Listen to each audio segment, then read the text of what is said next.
Esiet sveicināti raidierakstā Kas notiek medicīnā? Mani sauc Dace Vintere, un šodien mēs turpināsim mūsu izziņas ceļojumu cauri dažādām medicīnas nozarēm, lai noskaidrotu, kas notiek medicīnā. Šoreiz runāsim par ļoti svarīgu tēmu, kas notiek pierobežā. Šodien pievērsīsimies svarīgai tēmai kritiskās infrastruktūras drošība pierobežā un Daugavpils reģionālās slimnīcas darbi, risinājumi un prioritātes. Mēs runāsim par to, kā slimnīca reaģē uz aktuāliem izaicinājumiem, kādi risinājumi tiek īstenoti, un arī par to, kā slimnīca ir saņēmusi Nacionālā veselības dienesta pateicību par datu nodošanu. Tāpat, izmantojot iespēju, uzzināsim arī, kā slimnīcas sarunājas viena ar otru un kādas prioritātes tiek izvirzītas Latvijas slimnīcu biedrībā. Parunāsim par veselības aprūpes finansēšanas likumu, kas šobrīd tiek virzīts Saeimā, un arī veselības aprūpes finansējuma sadali valstī. Tāpēc šodien uz sarunu es esmu aicinājusi Daugavpils reģionālās slimnīcas valdes locekli un Rīgas Austrumu Kliniskās universitātes slimnīcas padomes priekšsēdētāju Edgaru Lapsvīru. Sveiks, Edgar! Labdien! Vispirms lielais paldies par to, ka ieradies. Mēs te visu laiku iepriekšējās reizes runājam. Rīga īstenībā jau vispār un ap grozās lielajām slimnīcām Rīgā, tāpēc ir ļoti liels prieks par to, ka arī Daugavpils pie mums ir ieradusies un varam parunāt. Un, protams, šobrīd ir mums tāds svarīgs jautājums par pierobežu, kā teikt, par tādu stundu X. Negribās arī nevienu biedēt, bet jāgatavojās visam ir. Tāpēc gribētos varbūt sākt jau uzreiz ar lielām tēmām, kā tad mēs gatavojamies, vai pareizāk sakot, kā mēs nodrošinām šo drošību pierobežā, ko Daugavpils dara, ko mēs darām tātad šajā laikā, kad īstenībā ir tas drošības risks kaut kādā veidā sašķobīts. Jā, no Daugavpils līdz Baltkrievijas robežā ir aptuveni 30 km, un tas noteikti ir viens no faktoriem, kas lika arī valstī iejaukties un pārņemt arī vadību. Un valsts veselības ministrija šobrīd ir lielākais mūsu slimnīcas akcionārs ar vairāk nekā 80% daļu. Man liekas, tas ļoti labi ilustrē tieši to, cik nopietni valsts šo uztver, un tas notika tieši tāpēc, ka pirmkārt mums nekādā gadījumā nedrīkst atkārtot tādā tīri finansiālā izpratnē to, kas notika ar lielāko reģionālo slimnīcu, lielāko ārstniecības iestādi ārpus Rīgas vispār. Ja? To, kas notika pēc Covid 22. un 23. gadā, atgādināšu, ka 23. gadā zaudējumi sastādīja vairāk kā 5 miljonus eiro, un dēļ parādiem, kas ir izveidojušies tajā sakarā, ir bijis pavisam reāls maksātnespējas risks. Un skaidrs ne par kādu darbības nepārtrauktību un drošību un iestādi, uz ko var paļauties stundā X, ja mēs nevaram runāt, kad mēs nenodrošinām to bāzi. Ja, tad tas ir atrisināts. Pirmkārt, kā jau teicu, valsts dalība vairāk 80% apmērā 4,7 miljoni ir ieguldīti pagājušo gadu, kompensējot šos zaudējumus, kas principā tika izmantoti parādu sekšanai.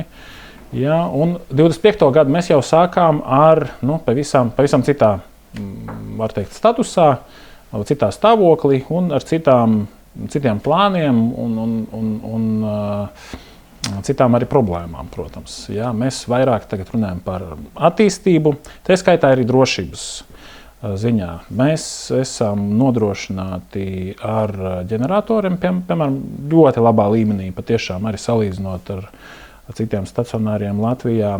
Un mēs ne tikai tos esam uzbūvējuši un pieņēmuši eksploatācijā pagājušajā gadā pēdējos, bet arī notestējām. Šogad vairākas reizes, ieskaitot arī to pārslēgšanās 8. februārī, ja jūs atceraties, ja?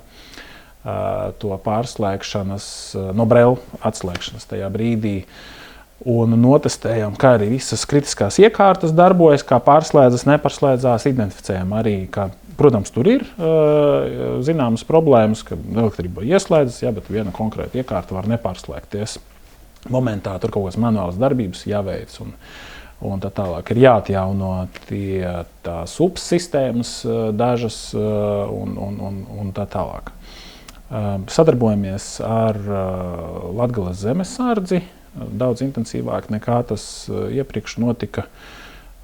Gan rīkojam savas mācības sadarbībā ar NMPD, arī sadarbībā ar zemesargiem, un tas ir, man liekas, ļoti būtiski, ka nav tikai plāns un nav tikai atbildīgie cilvēki iekšā organizācijā, bet kā tas pašas mācības, arī tās teorētiskās izspēles rada, tad bieži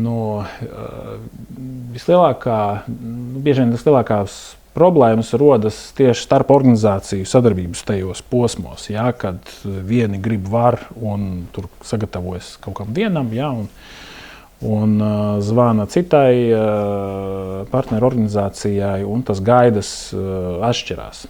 Un tāpēc te nav citas receptes, kā gan plānot, bet gan arī izspēlēt šo. Tas notiek tagad aktīvi, ne tikai mūsu slimnīcā, protams.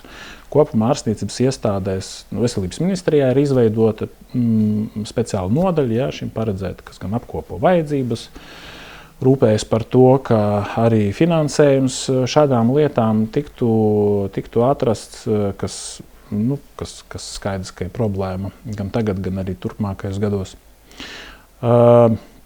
Jā, ir arī, protams, mēs paši, ne tikai tas, kas tiek prasīts, mēs paši domājam drusku un mācāmies, piemēram, arī no Ukrainas slimnīcu pieredzes, kur agrāk tam netika pievērsta liela uzmanība, bet ir skaidrs, ka ir svarīga ne tikai elektrība, ir svarīgs ne tikai medikamentu rezerves un citas lietas, par ko mēs visu laiku esam domājuši, bet, piemēram, ūdensvads var atteikt, un tas arī ir vitāli būtiski, vai, ja atsaka tās centralizētās komunikācijas, ūdens, kanalizāciju un tā tālāk, nevar nodrošināt darbības nepārtrauktību, ja tev nav ūdens. Tad attiecīgi mums ir jāizlemj un ir jāizbūvē, vai tā ir tas ir dziļurbums, vai tas ir ūdens no ezera, kā tas tā kā iepriekš bija paredzēts slimnīcu projektējot. Tā kā noteikti esam gatavāki, salīdzinot ar laiku pirms dažiem gadiem. Ļoti daudz darba vēl priekšā. Daudz no tiem darbiem, protams, prasa arī finansējumu. Protams, ne visu var uzreiz atrast. Bet, laikam, būtiskākais ir patiešām mūsu tas, ka mēs apzinām riskus, saliekam prioritātes, veicinām šo te risku kontroles kultūru, saprotam, kas ir tā atbildība, kas konkrētām vadītājiem vai darbiniekam, kas ir viņa joma, lai var nākt ne tikai lai tas darbinieks pieslēdzās ne tikai tad, kad ir kāda problēma vai ir kāds uzdevums no veselības ministrijas vai no pašvaldības vai kādas citas puses, bet arī ar radošiem saviem priekšlikumiem nāktu un mēs to spriežam un tad attiecīgi lēmjam par prioritātēm un meklējam visu kopā risinājumus. Paldies par atbildi saistībā ar tātad X stundu, lai kā negribētos par to tā runāt, bet, manuprāt, ir šī drošības sajūta vajadzīga katram no mums. Un jūs esat vistuvāk īstenībā tieši pierobežai šajai, kas arī varbūt varētu kādreiz skart cerībā, ka, protams, tā nekad nenotiks un mēs dzīvosim mierā. Bet tajā pašā laikā ir ikdienas dzīve. Viens ir tas, kad mēs runājam par varbūtības teorijām, bet ikdiena pastāv. Un jūs, protams, nodrošināt ļoti lielu daļu jūsu reģionā, tātad pacientu ārstēšanu un visu pārējo. Tā kā gribās tieši par Daugavpils reģionālo slimnīcu, kādas ir jūsu tās prioritātes ikdienā šobrīd, šajā gadā, varbūt arī kādas labas lietas, par ko pastāstīt jau, kas ir notikušas, varbūt nesenākā pagātnē, un kāds varbūt ir skatījums priekš. Sāksim ar to, varbūt sadalīsim jautājumu vispirms tātad varbūt mazliet par pagātni un šo gadu kā tādu. Saistībā ar problēmām, ar kurām slimnīcā saskarās pēdējo pāris gadu laikā, Pagājuši gadu mēs pasūtījām ārējo neatkarīgo auditu, kas arī tika noslēgts, un mums ir izstrādāti ieteikumi ārējo auditu, kas ir jādara, lai tos riskus nākotnē novērstu. Ja, tas, protams, vairāk kārt skanējis. Tā ir gan atalgojuma sistēma, gan iekārtu uzskaites sistēma kopumā, finanšu uzskaites un resursu vadības sistēmas, lietvadības programmas, kur ir jāsaka, mēs esam ļoti atpalikuši arī no kolēģiem Latvijā. Tātad šo te rekomendāciju ieviešana ir viena no prioritātēm šogad. Otra prioritāte ir stratēģija 2030. Jā, mums šobrīd ir stratēģija spēkā, bet viņa tika rakstīta 2022. gadā. Pa lielam ir tie ārējie apstākļi būtiski mainījušies, finanšu apstākļi būtiski mainījušies, arī stratēģiskais mērķis mūsu ir būtiski mainījies. Tātad, šogad mums tā jauna stratēģija ir jāuzraksta, mēs tagad aktīvi darbojamies pie tā. Un trešā prioritāte ir lielo infrastruktūras attīstības projektu realizācija. Mums arī tika piešķirti papildus līdzekļi. Un tā kā steidzamākie un lielākie projekti ir otrais lineārais pātrinātājs. Un tas ir kopumā arī ilgtermiņā par prioritātēm runājot. Onkoloģija ir tieši tas, kas mūs atšķir no citiem stacionāriem mūsu austrumu reģionā, un mums tā ir jāattīsta. Tad lineārais pātrinātājs ar bunkuru tam aprīkojums operāciju bloka un reanimācijas nodaļas aprīkojums un datortomogrāfijas iekārta, lai nomainītu jau veco, kurai vairāk kā 13 gadi. Tātad, vienmēr sakot, tie ir projekti, kur ir īsi termiņi un pietiekami liels apjoms. Arī administratīvi mums tas nav viegli, arī administratīvi. Taupot līdzekļus, jāsaka, ka juristu, iepirkumu speciālistu, ekonomistu, grāmatvežu un tā tālāk skaits mums ir būtiski ir mazināts. Un, kā tas atkal ilustratīvs piemērs ir, mums nav PR speciālisti. Līdz ar to es domāju, ka ar mūsu komunikāciju viss nav labi, bet mēs to nevarējām atļauties. Protams, šis te kolektīva stiprināšana ir ļoti būtiska prioritāte. Tad tas 3 lietas šim gadam, ja pavisam konkrēti. Skatoties 5 gadus uz priekšu, un kas mūsu stratēģijā noteikti būs atspoguļots, tātad, kā jau teicu, mūsu strateģiskais mērķis ir mainījies, un mēs tagad nodrošinām veselības aprūpes pakalpojumus ne tikai Daugavpils un apkārtnes iedzīvotājiem, bet visam Latgales reģionam un pat plašāk. Mums ir reģiona līmenī unikāli profili tādi, ka jau nosauktā onkoloģija, invazīvā kardioloģija, politraumas pacienti. Tātad šis ir, protams, spekulējot, neviens to tā nav rēķinājis, bet es domāju, ka aptuveni uz 90–95% mūsu slimnieki ir pēc sava profila, smaguma un ar izmaksām analoģiski tiem, kas ir universitāšu slimnīcās Rīgā. Runājot par to, piemēram, cik daudz mēs pārvedam ap 100 pacientus gadā no Daugavpils uz Rīgu. Trešdaļa no tiem ir bērni, kur Bērnu universitātes slimnīcā ir tā kā monopols daudzos pakalpojumos, tehnoloģijās un tā kā tā. Un neliekas daudz nemaz? Nē, nav daudz, tāpēc, ka arī no neatliekamās palīdzības klīnikas tie ir pacienti, piemēram, ar lielu asinsvadu vai nervu bojājumiem, kur ir nepieciešami mikroķirurgu rokas, apdegumi, apsaldējumi. Tā kā ir konkrētas pacientu grupas, konkrētas indikācijas, ar kurām ved uz Rīgu, bet, piemēram, infarktus, insultus, mēs nodrošinām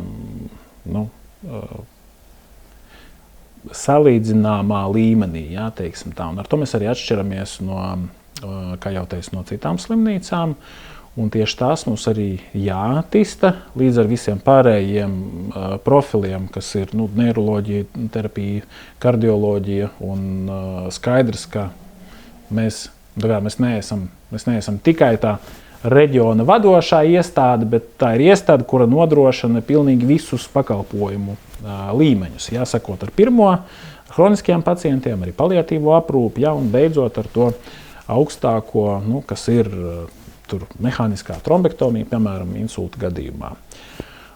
Tad jāattīsta visi šie līmeņi, bet uzsvars uz tiem augstajiem tā, lai arī kolēģi reģionā varētu uz mums paļauties.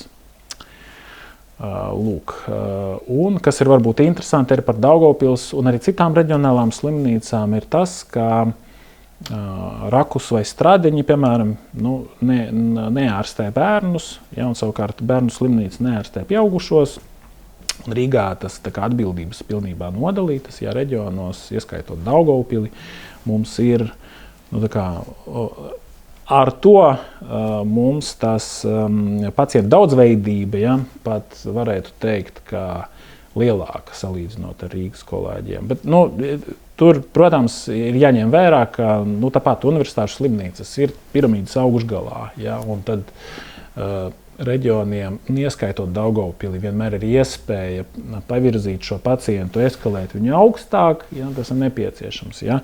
Tad Rīgā universitāšu slimnīcās kolēģiem ir jātiek galā pašiem, jo augstāk jau nav kur. Brīnišķīgi dzirdēt īstenībā, kad visā Latvijā ir profesionāli ārsti un profesionāls slimnīca arī ieskaitot jūsējo, un tāpēc es zinu, ka esat saņēmuši arī NVD pateicība.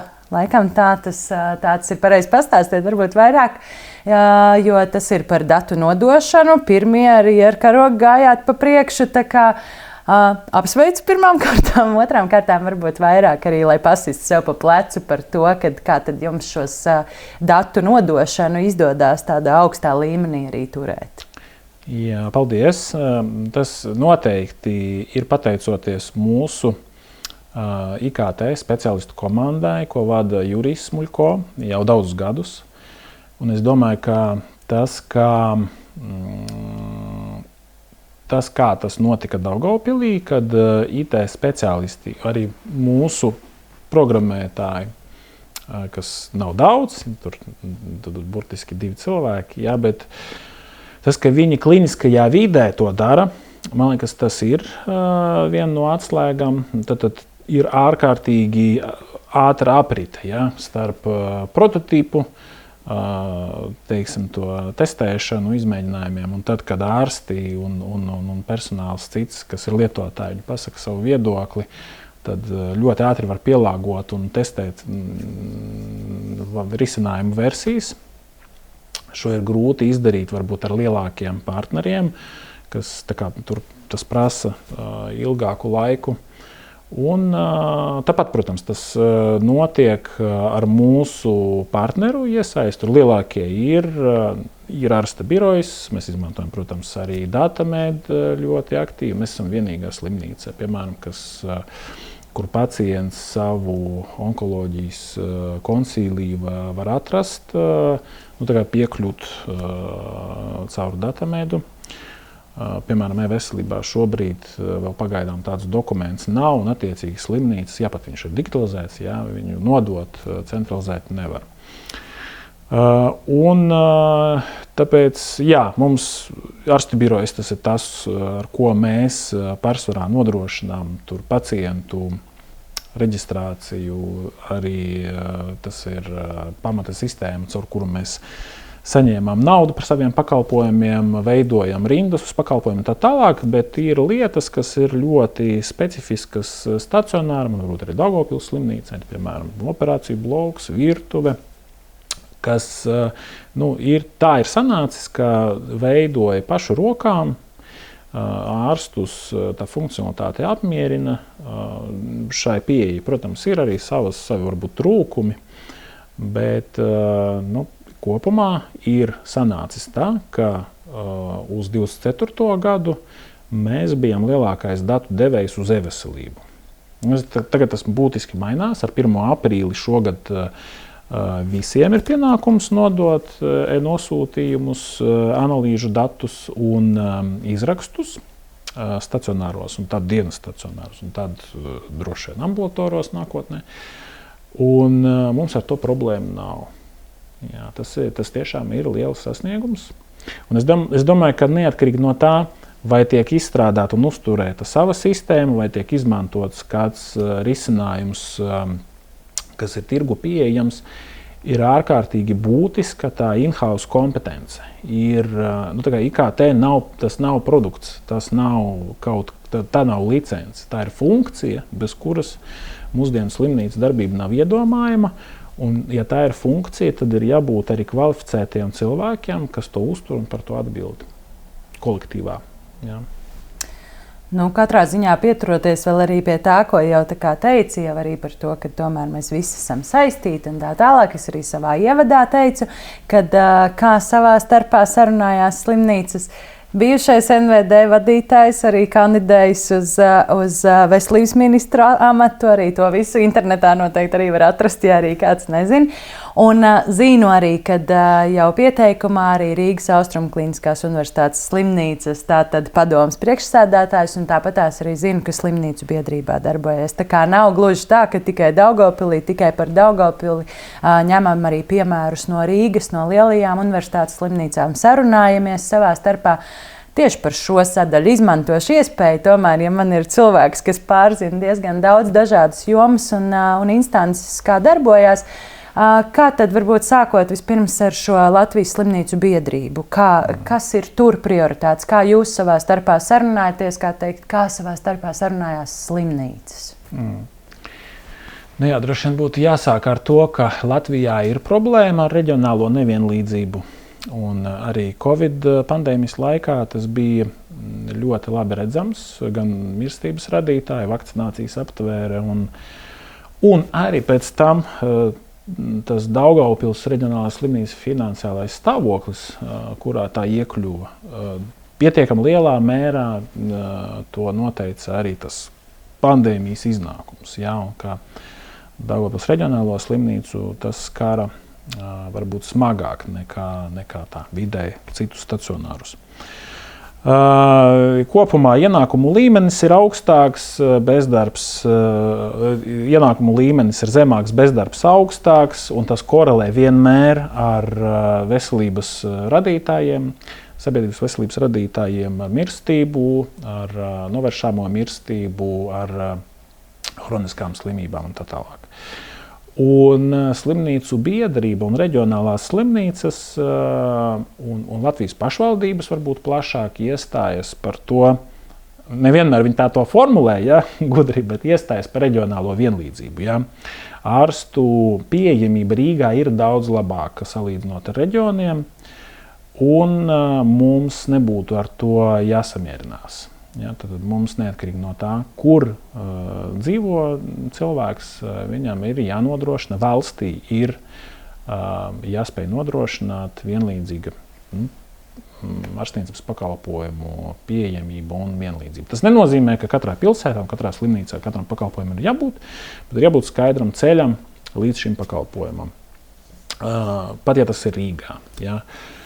Un lielās reģionālās slimnīcas, atbilstoši tam konceptam, kas šobrīd ir spēkā, ka ir 5. līmeņa universitāšu slimnīcas un specializētās slimnīcas, piemēram, traumu slimnīca vai vaivari rehabilitācijā, psihoneiroloģiskās slimnīcas, kuras arī pamatā ir valsts īpašumā, ja, un ir zemākā līmeņa 4. līmeņa slimnīcas lielākajās valsts pilsētās, un tad 3., 2. un 1. aptuveni ap 40, ja, tagad stacionāri mums ir. Un ir ļoti būtiski, protams, lai tā sadarbība notiktu ikdienā, un tā notiek. Nevienmēr bez problēmām, kas ir būtiski, lai mēs varētu, un tie kritēriji būtu pietiekami skaidri, kad pacientam ir jābrauc uz kuru stacionāru. Tas ir, tie algoritmi ir NMPD, tad brigādes un operatori, viņi vada šo, tad viņiem ir tas, kad tiek izsaukts neatliekamās palīdzības dienests. Viņi vērtē un viņi pieņem lēmumu, kur viņi ved. Tagad pacientu nogādāšanas plāns ir mainījies. Tas šobrīd tā pieeja ir, ka arī slimniekus, kad ar smagām traumām, piemēram, būtu jāvērt uz tuvāko uzņemšanas nodaļu, jo mēs zaudējam dzīvības dēļ tā, ka mēs vedam smagu asiņojošu pacientu tālu, jo no vienas puses mums tā kā būtu jānodrošina šķietami iespējami augstākais aprūpes līmenis, ja, bet brīžiem laiks ir vēl pats svarīgāks. Tātad ir notikušas izmaiņas un Veselības ministrija ar sadarbībā ar galveno speciālistu un NVD pagājušajā gada oktobrī tās izmaiņas veic. Un mēs tagad, piemēram, novērojam, ka Krāslavas, mūsu reģionā Krāslavas un arī Preiļu slimnīcās tas pacientu skaits, ko atved tieši NMPD uz uzņemšanas nodaļām, ir pieaudzis. Viņš joprojām absolūtos skaitļos ir pietiekami zems, daudz neproporcionāli mazāks nekā Daugavpils reģionālajā slimnīcā. Un mēs turpinām diskusijas, vai tas ir tas, ko mēs gaidījām, ja, vai mēs esam apmierināti ar šādu iznākumu. Un tur tie viedokļi atšķirās. Ja, protams, iedzīvotājiem jebkurā pilsēta, ja tā ir pilsēta, ir būtiski zināt, ka tev blakus tādā pilsētā ir pieejams traumpunkts, ir pieejama ārsta palīdzība gadījumos, ka tu netiec pie ģimenes ārsta, tu netiec pie speciālistu konsultācijas vai kāda izmeklējuma. Un šo nevajadzētu, šīs tiesības iedzīvotājiem nevajadzētu atņemt. No otras puses, jāņem vērā to resursu ierobežojumu, to, ka personāla mums nav tik daudz, lai nodrošinātu to, tā kā, kā to paredz mūsu apmaksas modelis. Kā piemērus var minēt no Nacionālā veselības dienesta pieredzes, mēs, kad rēķinājam intensīvās terapijas piemaksas, tad saskaitīja statistiski Latvijā 1000 anesteziologu slodzes. Reāli mums ir drusku vairāk kā 250 anesteziologi. Tad sanāk, ka uz vienu anesteziologu, tā kā reālu anesteziologu sistēmā ir paredzētas 4 slodzes. Ja skatās pēc tarifu, statistiski, jā, pēc apmaksas. No otras puses skaidrs, ka viņu atalgojums ir lielāks nekā tarifos ir iestrādāts, un tas ir veids, ka sistēma kompensē šo te, nepietiekamo atalgojumu tajā, to bāzi, MK noteikumu, kompensē. Principā, ne tas kā nevienam nezināmā, jā, tas ir zināms, uzskaitīts un tā, bet pietiekami necaurspīdīgā veidā. Slimnīcu biedrība un arī citas nozares organizācijas iestājās par to, lai finansējums sistēmā būtu caurskatāmāks un prognozējamāks. Un tā tiešām ir mūsu liela problēma, un tā ir saistīta primāri ar Nacionālā veselības dienesta statusu kā budžeta iestādes. Labi, tad jau pieskārāmies. Tātad veselības aprūpes finansēšanas likums šobrīd jau tiek jau virzīts Saeimā. Vai vēl kaut ko varbūt mūsēji klausītāji, skatītāji kaut kur var painteresēties par šo, ko tas sevi ietver tieši jau pieskārāties, kas ir kas, un tāpatās arī par šo pašu, kad NVD pārveidi par fondu. Ko vēl ietver šis likums kā tāds, un vispār varbūt, kad kāda ir šīs veselības aprūpes finansējuma sadale valstī kā tāda, ko mēs šobrīd arī apskatām, par ko cīnāmies un vispār. Un kas par to dara? Tā ir slimnīcu biedrība, kas par to cīnās, vai kas ir karognesējs šim projektam? Nozarē ir vairākas organizācijas, kas pārstāv, slimnīcu biedrība pārstāv pārsvarā reģionālās slimnīcas, tad ir Lielo slimnīcu asociācija, kas pārstāv universitāšu slimnīcas, tad ir Veselības aprūpes darba devēju asociācija, kas pārstāv privātos spēlētājus, tad Digitālās veselības biedrība, ir SIFA, kas pārstāv farmācijas inovatīvos uzņēmumus, pārsvarā ārzemju uzņēmumus, un ir, protams, pacientu organizācijas, un viņi visi cīnās par finanšu līdzekļiem, protams, par savām prioritātēm, par kādām konkrētām tehnoloģijām, un Veselības ministrijas un NVD izaicinājums vienmēr ir bijis un paliks atrast to līdzsvaru, lai apmierinātu, ja ne visus, tad atrast to kompromisu. Pie tam turēties pie savu reformu portfolio, kas vienmēr ir. Tas ir liels izaicinājums vienmēr. Jā. Noteikti tomēr savas prioritātes, neskatoties uz to, ka pie tevis nāk katru dienu ar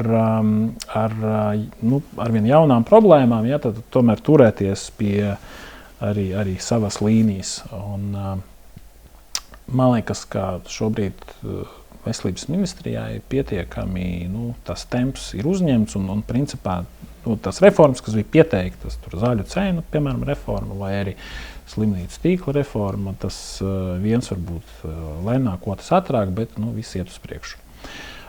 Par veselības aprūpes finansēšanas likumu runājot, tad viena lieta ir, kad NVD tiek pārveidots par politiski neatkarīgāku fondu, kas var plānveidīgāk, gudrāk rīkoties ar saviem līdzekļiem, kur droši vien, man liekas, centrālais ir tas, ka viņi var atstāt neizterētos līdzekļus nākamajam gadam, jo šobrīd tas nav.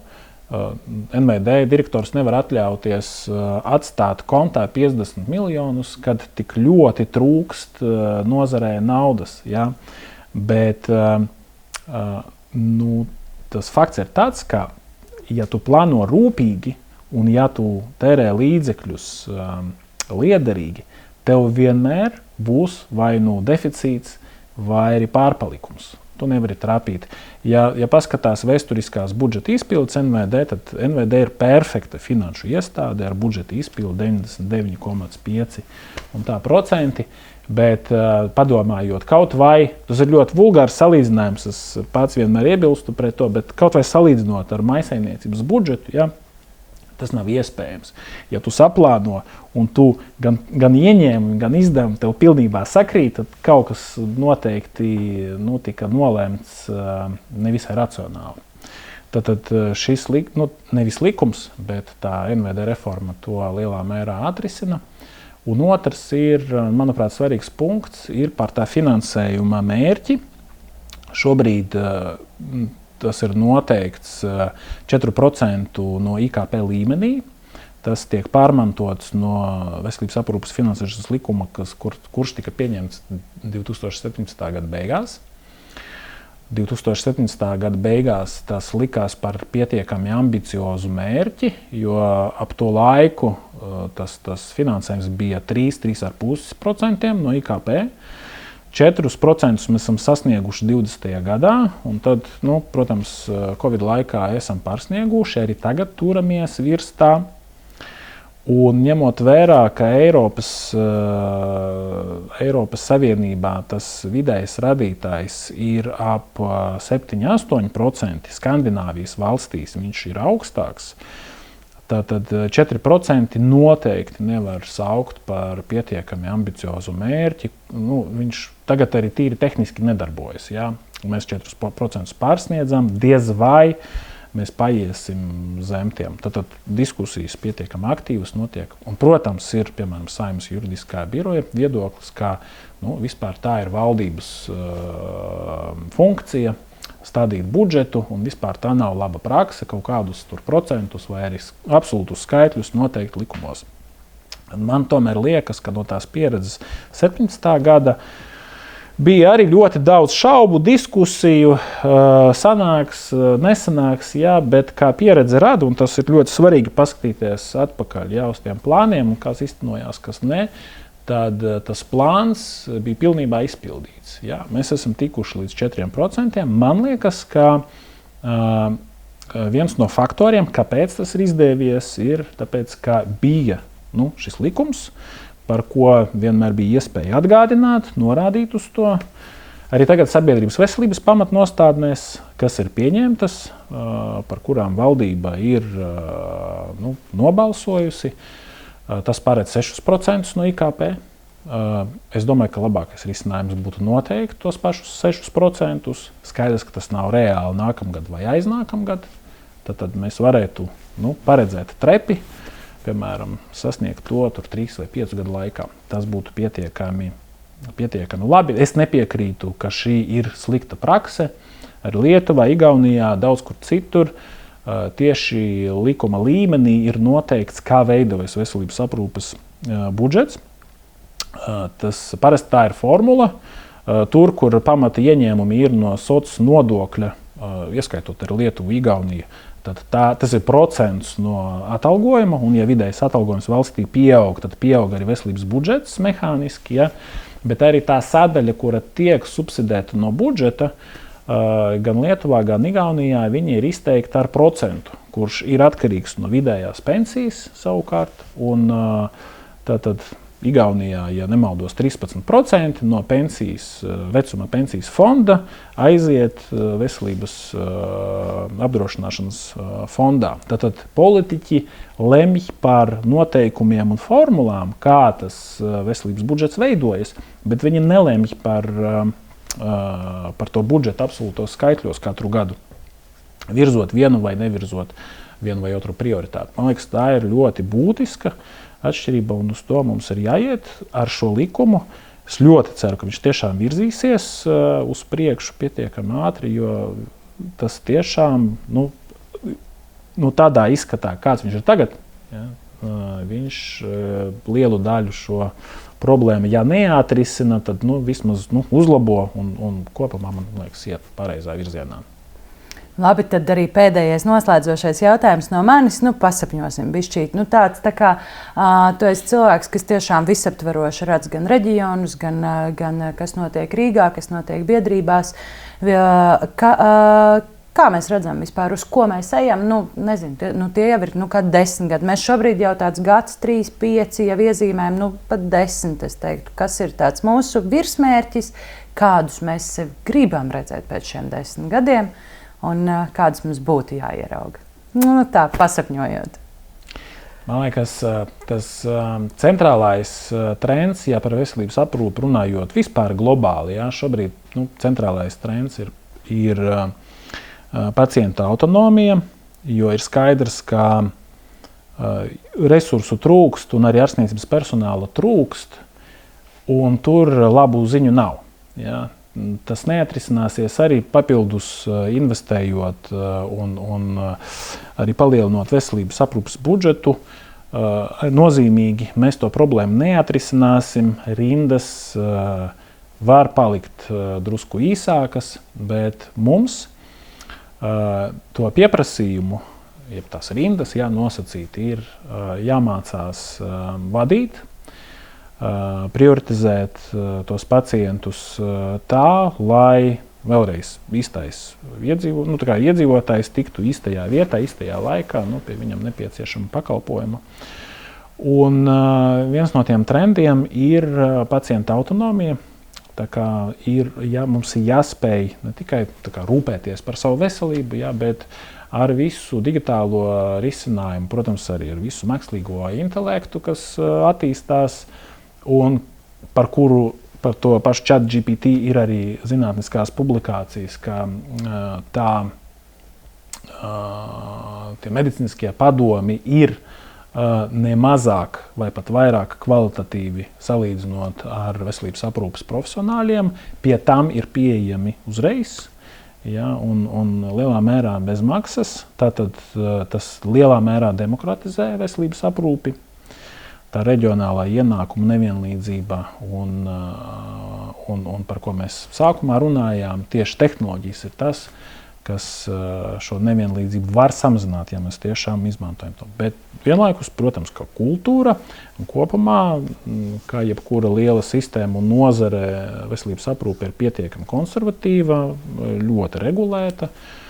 Un es domāju, ka mums vienkārši nebūs citu variantu. Mums ir jāatsakās no dažām no šīm lietām. Ja, piemēram, mēs neļaujam maksas ārstam izrakstīt kompensējamo medikamentu, kas, man liekas, ir pēc būtības ir neefektīvi, jo vairāk iedzīvotāji saņem piekļuvi kompensējumām zālēm, kas pamatā ir paredzētas hronisko slimību vadīšanai, ja, lai mazinātu tieši hospitalizācijas, lai mazinātu pieprasījumu pēc augstāka līmeņa aprūpes, jo labāk. Un ja pacients to izdara par maksu, ir labāk, ja viņš vispār netiek pie tās receptes. Un tad es domāju, ka paļaušanās uz ārstiem kaut kādā ziņā mazināsies. Protams, neiet runa par augsta līmeņa ķirurģisko aprūpi un tā tālāk. Tas ir iespējams tikai, ja šī digitalizācija ir, ja notiek pirmkārt sistēmiskā veidā, tiek vadīta no valsts puses. Te mēs nerunājam par to, ka visiem datiem ir jābūt kaut kādā vienā mistiskā datu centrā, NVD vai Latvijas digitālās veselības centrā, Cesu ielā, bet mums ir jāmācās sadzīvot ar tūkstošiem sistēmu. Ja, tas nav trūkums, un tā ir pietiekami nozīmīga paradigmas maiņa. Mēs nebūvējam kaut kādu vienu centrālo sistēmu, pie tās nonākt nav iespējams. Ja, tas veselības neveiksmes ļoti lielā mērā bija saistīts ar to, ka mēģināja uzbūvēt kaut ko, kas teorētiski nav iespējams, ja, centralizēt visus datus. Pēc OECD pētījumiem 30% no datiem, kas vispār pasaulē tiek ģenerēti, tie ir veselības aprūpes dati. Un slimnīcā katru mēnesi rodas, dažādās slimnīcās rodas un tiek ieviesti jauni IT risinājumi. Un ir būtiski, lai tie risinājumi ir interoperabli, lai tie var apmainīties ar datiem, tam pastāv izdomāti standarti. Tas nav nekāds trūkums, ja viena ārstniecības iestāde izmanto vienu sistēmu un cita izmanto citu, bet ir ļoti būtiski, lai viņi sarunājas savā starpā. Un, protams, arī kritiskākie, svarīgākie dati būtu pieejami ārstam neatkarīgi no tā un pašam pacientam, ja, kas arī svarīgi, būtu pieejami neatkarīgi no tā, kurā šobrīd ārstniecības iestādē pacients ir nokļuvis. Tad es domāju, mums ir jāieguldās digitalizācijā vairāk nekā mēs esam to darījuši. Ir jācer, ka mūsu digitālās veselības centrs tikko izveidots, ka tam atradīsies arī finansējums. Tagad mēs realizējām vienu nozīmīgu projektu, kas ir onkoloģijas pacientu datu apmaiņas platforma, un jau iezīmējas tas, ka līdz 26. gada vasarai mēs to realizēsim, bet jau tagad ir jālemj, ka mēs to tālāk uzturēsim. Ir skaidrs, ka mums ir jātērē vairāk. Ja. Ir diezgan traumatiska tā pieredze ar tiem 15 miljoniem ar cilvēkiem sistēmā, un to ļoti labi visi atcerās. Reālas izmaksas ir nesalīdzināmi augstākas, tur nav 15, nav 30 iztērēts par šo laiku, ir daudz vairāk, bet ir jāiemācās un jāsaprot, kā izdevumi tiem digitāliem risinājumiem nav mazāk svarīgi un nav lētāki par betonu, piemēram, par to, ko mēs tērējam būvdarbiem, infrastruktūrai kopumā. Kā jau teicu, lielām slimnīcām ir nepieciešama tā kompetence in-house. To nevar vienkārši iepirkt ārpakalpojumā. Pieredze rada, ka tu īsti tā nevari attīstīties un kādam, vienam ir jātur to visu savā stratēģijā, savā galvā un jārūpējas par visu kopumā, nevis tikai par fragmentu. Un jebkura sistēma vienmēr būs tikai fragments no tās visas datu ekosistēmas. Tāpēc man liekas, ar infrastruktūru kā tādu, ar fizisko, ar ēkām, Daugavpils reģionālā slimnīca ir stipri atpalikusi. Jebkurš, kas brauc ciemos, to ierauga. Mēs ar to tiksim galā, tur nav nekādu šaubu, bet mums ir arī jāņem piemērs droši vien no Daugavpils reģionālās slimnīcas, tas tieši digitalizācijas jomā tiešām ir ko mācīties arī Rīgas kolēģiem. Un es domāju, ka šīs paliek un vēl kādu laiku paliks par nepārvarētu. Progress ir ātrs, bet mēs ne nākamgad, ne arī aiznākamgad neteiksim, ka mēs esam uzbūvējuši to, ko mēs visu laiku gribējām, un te mēs apstājamies. Jā. Es teiktu, ka arī raidījumā šeit arī liksim punktu. Es teiktu, mēs esam tiešām ļoti plaši sākām vispār ar x stundu, kā teikt, pavisam šauru tēmu, tad jau pievērsāmies Daugavpils reģionālajai slimnīcai, tad jau aizgājām jau par reģioniem kā tādiem, beigās jau runājām par valsti kā tādu. Bet beigās atgriezāmies atkal pie Daugavpils. Tā kā riņķa danses ir izdejots. Es gribu teikt tiešām lielu paldies par šo sarunu. Protams, gribās tikai vēlēt, lai viss, ko mēs esam šodien arī pārunājuši, lai viss tas, kas ir plānos vai kāds redzējums vai nākotnes plāni, lai tas arī piepildās. Pilnīgi piekritīšu, jau iepriekšējos raidījumos ļoti esam likuši akcentu, ka tiešām digitalizācija ir tā nākotne. Gribās novēlēt arī, lai ne tikai reģionālās slimnīcas kā tādas savā starpā sarunājās, bet tieši tā kā arī minēja, lai arī tehnoloģijas sarunājās savā starpā, nevis katrs tikai sēž uz sava. Man liekas, tur Latvijā mums ļoti šobrīd vispār nav daudz plusiņi, kā teikt, jo mums ir jāiemācas sistēmām sadarboties. Bet es gribētu teikt, ka tomēr valstī viss ir kārtībā, vai ne? Tā kā vairāk vai mazāk ir, protams, daudz strādā un tiek darīts liels un foršas lietas. Paldies arī liels par ieguldīto darbu vispār kā tādu jau gan pagātnē, gan arī vēl veiksmi nākotnē. Tā kā saku vēlreiz paldies, un mēs savukārt tiekamies nākamajā, kas notiek medicīnā raidījumā. Tā!